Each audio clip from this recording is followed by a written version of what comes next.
민선 사기 세종시정 들어 첫 국회 국정감사가 이뤄졌습니다. KTX 세종역 설치와 단층제 행정체제가 주요 쟁점이 됐습니다. 천안시립예술단의 단원과 사무국 직원 충원율이 매우 낮은 것으로 나타났습니다. 인력 확충과 함께 공연 예산을 늘려야 한다는 지적이 나왔습니다. 전통적인 방식으로 벼를 수확하는 벼베기 체험이 아산 신정호 일원에서 열렸습니다.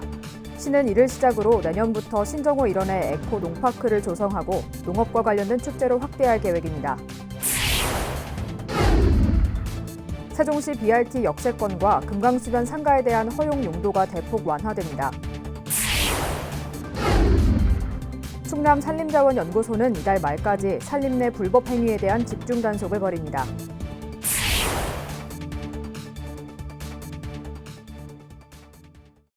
시청자 여러분 안녕하십니까? BTV 뉴스입니다.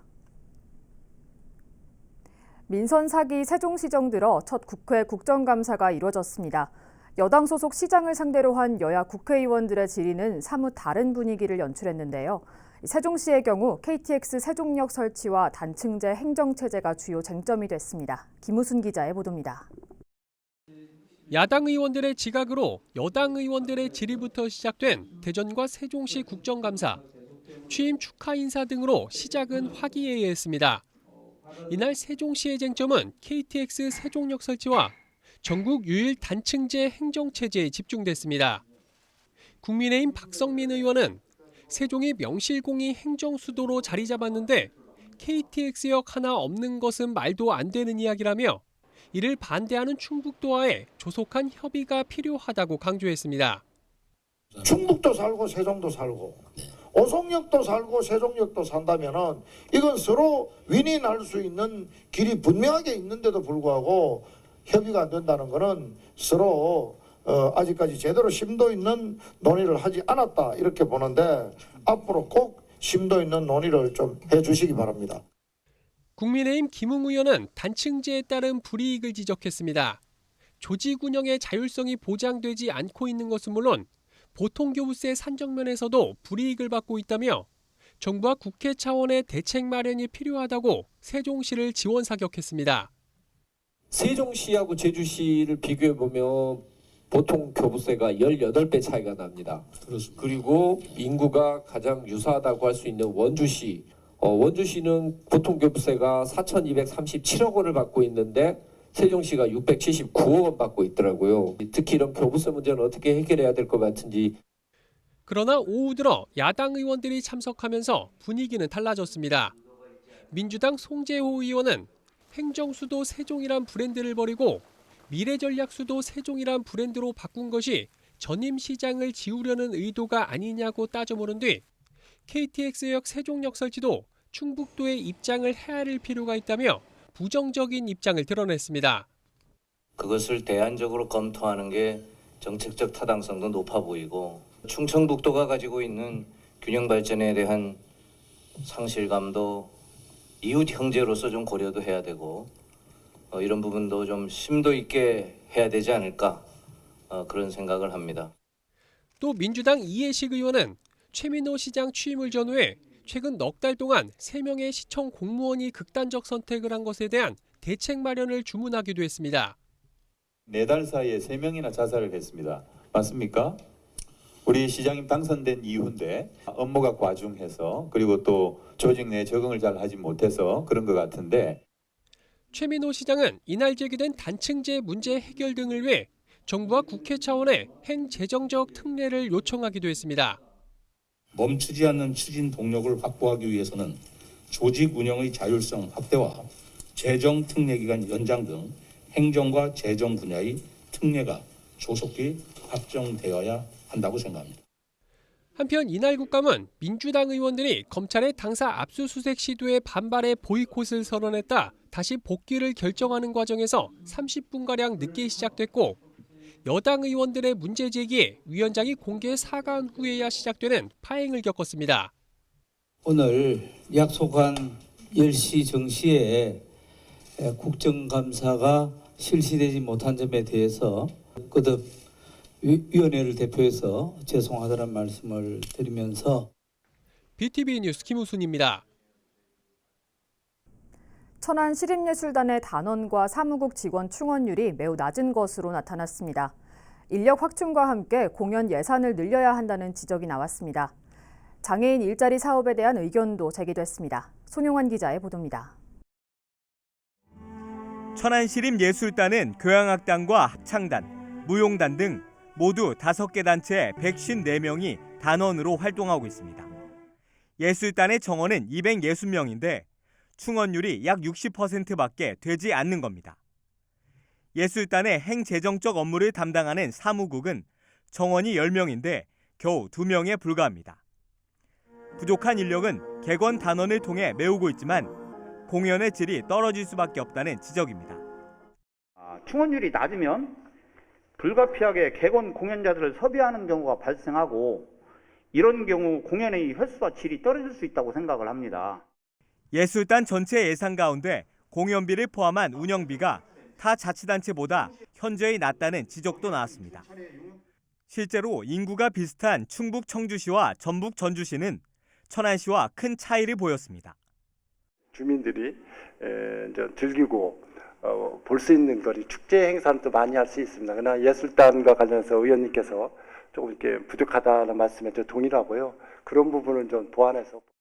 천안시의 내년도 장애인 근로작업장 신설 계획에 대해 부정적인 의견도 제기됐습니다. 장애 당사자이기도 한 이상구 의원은 장애인 근로작업장이라는 틀에 가두려 하지 말고 타의 시설을 유도해 비장애인과 함께 어울리며 근무할 수 있는 여건을 조성해야 한다고 말했습니다. 우리 천안시만큼은 그 어려운 점이 있지만 그 중소기업도 우리 장애인들이 훈련을 시켜서 자꾸 그 중소기업에 들어가서 같이 일할 수 있도록 만들어야 되는 것도 맞지 않습니까? 예, 맞습니다. 이와 함께 백석동 한들문화센터 장애인 카페 운영 주체가 바뀌면서 고용 승계가 이뤄지지 않은 부분에 대해서도 아쉬움을 토로했습니다. BTV 뉴스 송용환입니다. 김태흠 충남지사가 오는 22일부터 29일까지 영국과 프랑스, 룩셈부르크, 독일 등 유럽 4개국을 방문합니다. 김 지사는 이번 출장에서 5개 기업과 6건의 MOU를 체결해 2억 달러 안팎의 투자를 이끌어낼 계획입니다. 박산돈 천안시장과 시청 MZ세대 공무원들이 동남구청사 타운홀에서 간담회를 열었습니다. 이날 간담회는 평등하면 즐겁데이란 주제로 유연하고 활기찬 공직문화 조성을 위해 마련됐습니다. 참석자들은 샌드위치와 커피로 점심 식사를 같이 하며 MZ세대의 문화와 생각, 천안시정에 바라는 점 등을 자유롭게 이야기했습니다. 세종시 BRT 역세권과 금강수변 상가에 대한 허용 용도가 대폭 완화됩니다. 세종시는 상가공실 문제 해소 대책의 일환으로 이러한 내용을 담은 지구단위 계획 결정 사항을 고시했다고 밝혔습니다. 이번 고시로 BRT 역세권 상가의 경우 이 미용원과 주민체육시설 등이, 금강수변 상가는 이 미용원과 서점, 일반 업무시설 등이 추가로 허용됩니다. 세종시는 이번 대책이 지역 소상공인의 경영 개선의 마중물이 될 것이라며 지속적인 상가 활성화 대책을 추진할 예정이라고 전했습니다.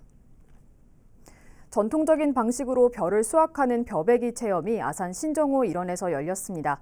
수확 체험을 통해 농사의 소중함을 일깨우는 시간이 됐는데요. 아산시는 이를 시작으로 내년부터 신정호 일원의 에코 농파크를 조성해 농업과 관련된 축제장을 만들 계획입니다. 보도에 김장섭 기자입니다. 황금빛으로 물든 들판에서 손수 벼베기가 한창입니다. 고사리 같은 손에 볕단을 든 아이들은 벼둘치를 이용해 알곡을 털어냅니다.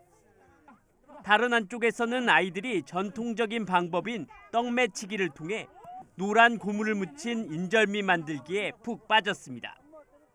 옛 방식으로 진행된 벼베기 체험으로 아이들은 함께 벼를 수확하면서 농사의 소중함을 배워봅니다. 직접 저런 거 수확도 해보고 뭐 떡도 직접 쳐보고 막 그래서 재밌었어요. 이처럼 아산시가 친환경 농업의 중요성을 알리고 농업과 관련된 축제회장을 만들기 위해 내년부터 신정호 일원에 에코 농파크를 조성합니다. 모두 8.5헥타르 농지에 친환경 농업 기반을 조성하고 우렁이와 오리 농법 등을 시범적으로 시행할 계획입니다. 또한 전통 방식의 모심기와 벼베기 등 벼 생육 과정을 함께 보고 체험할 수 있는 무동령 농경문화축제도 개최할 계획입니다. 이러한 농파크를 집중 육성을 해서 친환경 농업의 중요성도 알리고 또 이것을 축제화하려고 합니다. 그래서 많은 분들이 오셔서 배백이나 모심기 행사에 다 참여하고 전 과정을 친환경적으로 농사를 짓는 과정을 체험하고 친환경 생태 농업단지에 농경문화축제를 입히면서 새로운 체험회장으로 변신을 준비하고 있습니다. BTV 뉴스 김장섭입니다. 올 들어 충남 지역 오존주의보 발령 일수가 지난해보다 줄어든 것으로 나타났습니다.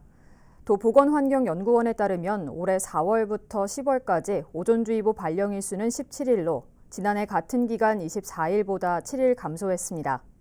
시 군별로는 천안 8일, 아산 7일, 서산 6일 순이었습니다. 충남 산림자원연구소는 이달 말까지 산림 내 불법 행위에 대한 집중 단속을 벌입니다. 주요 단속 내용은 임산물 불법 채취와 불법 야영 및 취사, 흡연, 음주 등입니다. 단속에는 드론도 수시로 투입할 예정입니다. 세종시가 코로나19 입원 또는 격리자에게 지원하는 생활지원비를 정해진 기한 안에 신청해 줄 것을 당부했습니다. 신청 기한은 올해 2월 13일 이전 격리자의 경우 연말까지며 2월 14일 이후 격리자는 격리기간이 종료된 다음 날로부터 90일 이내입니다. 지원 금액은 가구 내 격리자 수가 1명일 경우 10만 원, 2명 이상일 경우 15만 원이며 신청 기한을 넘기게 되면 지원받을 수 없습니다. 구체적인 지원 대상 또는 방법은 보조금 24 누리집이나 시청 감염병 관리과로 문의하면 됩니다. 세종시 자치경찰위원회가 다음 달 11일까지 세종형 자치경찰 정책 아이디어를 공모합니다. 공모 분야는 주민 치안과 밀접한 생활 안전과 아동 등 사회적 약자 보호, 교통 안전 등 자치경찰 사무 관련 정책 아이디어며 전 국민 누구나 개인 또는 팀으로 참여할 수 있습니다. 응모는 세종시 온라인 공모 시스템을 통해 하면 되며 심사를 통해 최우수상 1점 등 모두 6점을 선정해 총 상금 280만 원을 수여할 예정입니다. 천안아산 범죄 피해자 지원센터가 2022 범죄 피해자 인권대회를 열었습니다. 이날 행사에선 범죄 피해자에 대한 코로나19 격려금 전달과 인권 증진에 앞장선 위원들에 대한 표창 수여가 진행됐습니다. 송홍구 이사장은 범죄 피해는 한 가정의 삶을 송두리째 흔들어 놓는다며 피해자 가족이 흔들리지 않도록 지속적인 관심이 중요하다고 말했습니다. 정유미 대전지검 천안지청장도 범죄 피해자 지원은 인간으로서 공동체 일원으로서 당연한 일이라며 검찰 역시 지원 사업에 적극적으로 참여하겠다고 약속했습니다.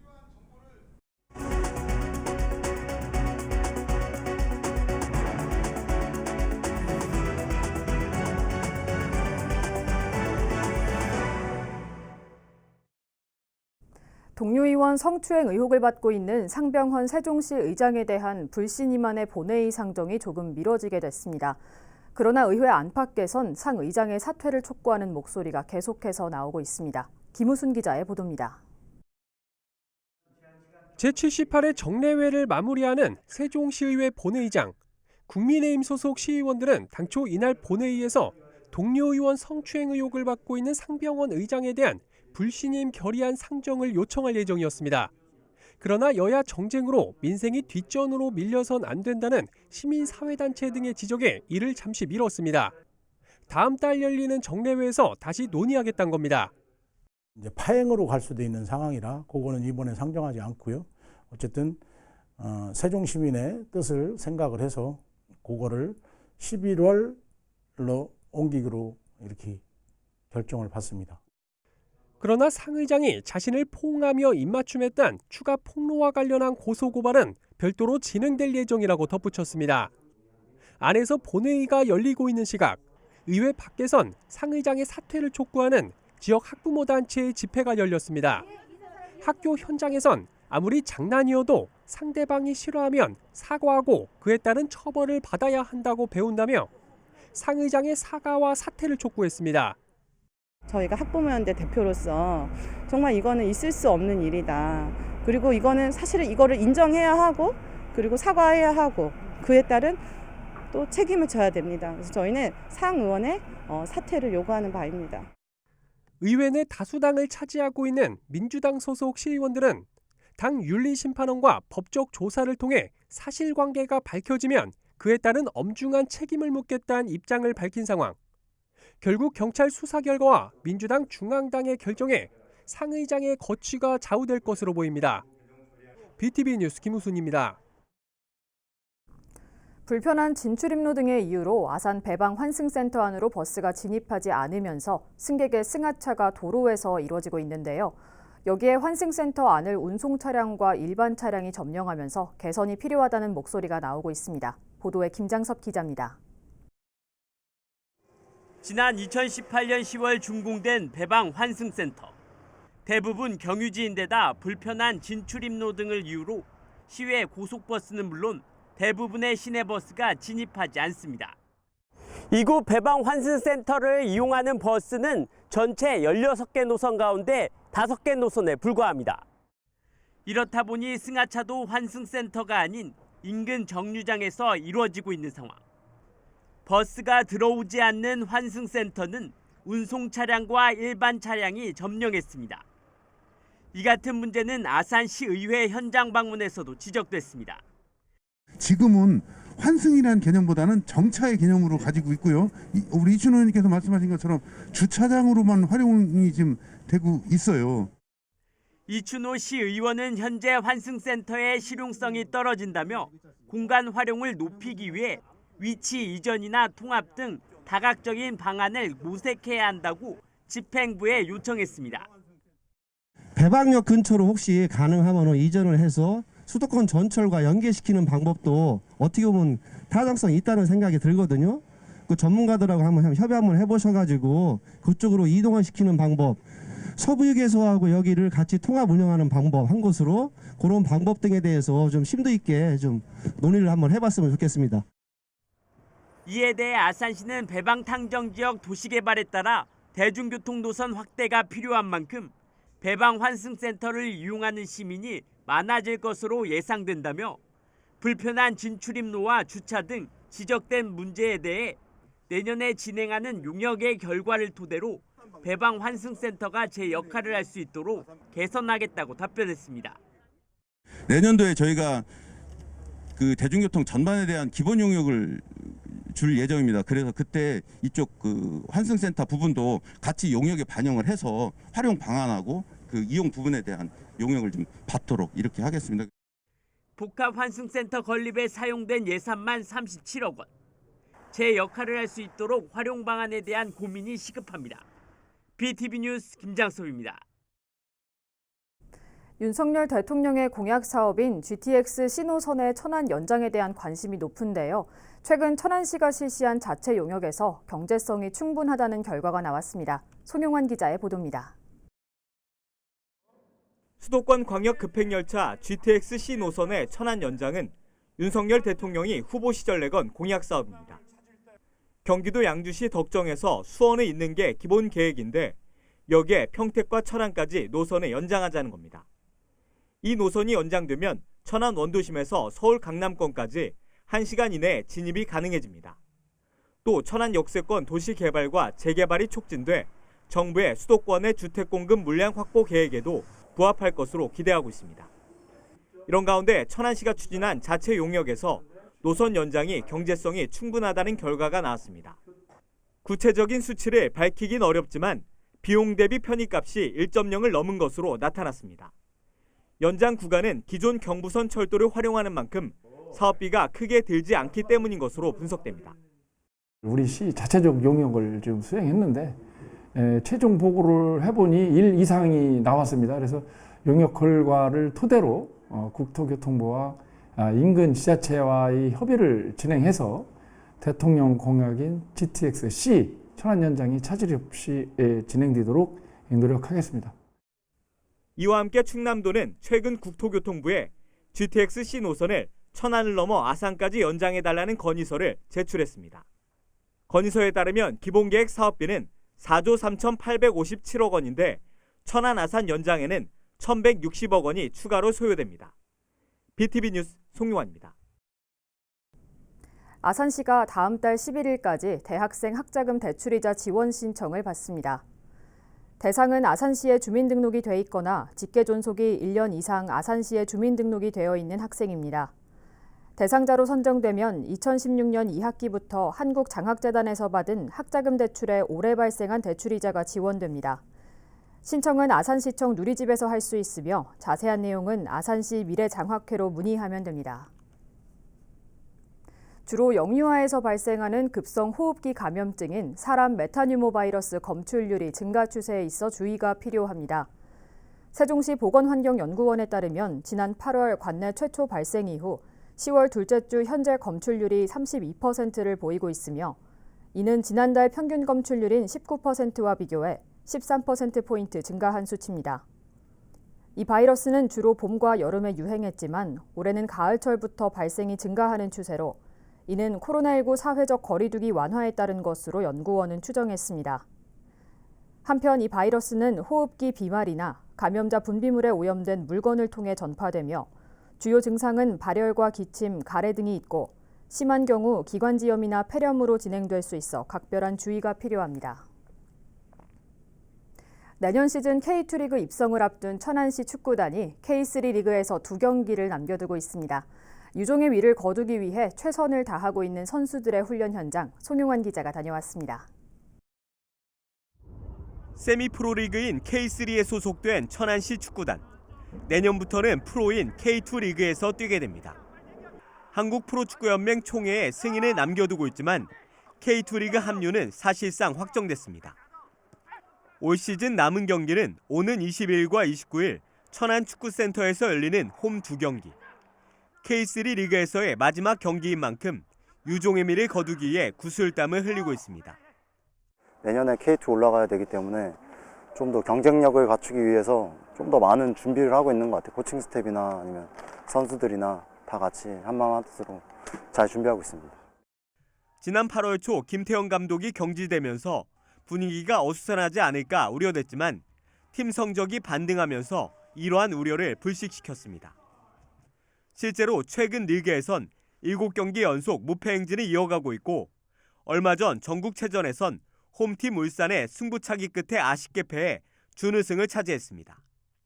선수들이 안 지는 경기를 하다 보니까 지금까지 조금 자신감 있게 해오니까는 좀 좋은 성적도 좀 났던 것 같고요. 그래도 저희가 일단은 남은 2경기 일단은 마무리 잘 하고 저희가 이제 해야 될 일은 시민들한테 승리를 하면서 기쁨을 드리는 게 저희 목적이니까 일단 남은 2경기 마무리 잘 하겠습니다.